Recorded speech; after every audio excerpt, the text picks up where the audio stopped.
বাড়িতে 28 চাউলের ভাত আছে আর শিং মাছের ঝোল, শতভাগ হালাল খাবার। ভালো মতো চেক করে দেখলেই বোঝা যাবে শতভাগ হালাল নাকি হারাম খাবার। বাটি খোলেন। চেকটা না করলে হয় না, গরম ভাত তো ঠান্ডা হয়ে যাবে, ঠান্ডা হয়ে গেলে খুব সমস্যা। আপনি কি করেন?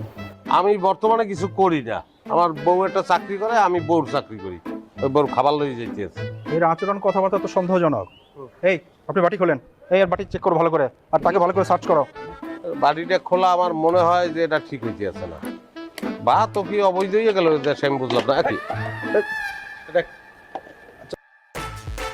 সরি সরি, এই আচ্ছা দিয়ে দাও। আচ্ছা ভাই সরি বললে তো কোনো কাজ হইবে না, আর আমার ভাত পাবো কি? আমার তো ভাত লাগবে, গরম ভাত লাগবে আমার। আরে বললাম তো মাঝে মাঝে এমন হয়ে যায়। আপনি আসুন, আপনাকে চেক করতে হবে না। না না না ভাই, আমার চেক করেন, আরো আছে যে শিং মাছের ঝোল আছে, কিন্তু আমার গরম ভাতের ব্যবস্থা করতে হইবে। আরে ভাই আমরা কি এটা ইচ্ছে করে ফেলেছি?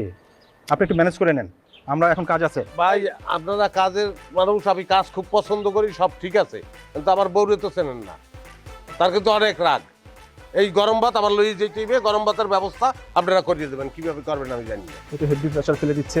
আরে ভাই আশেপাশে কোনো হোটেল নেই যে আপনাকে আমি গরম ভাত কিনে দিব? অবশ্যই আছে, ওই মোড়েই হোটেল আছে একটা, মোড়ে হোটেল আছে, আমার কাছে টাকা নাই, আমার কিছু করার নাই। আপনি টাকা দিয়ে একজনকে আমার সঙ্গে পাঠান, গরম ভাত কিনে দেবে, আমি লইয়ে চলে দেবো, খেলা চাই কি? হ্যাঁ এর প্রেশারে তো আমারই প্রেশার বেড়ে যাবে। এই তুমি যাও এর সাথে, ওই হোটেল থেকে তার গরম ভাত কিনে দাও।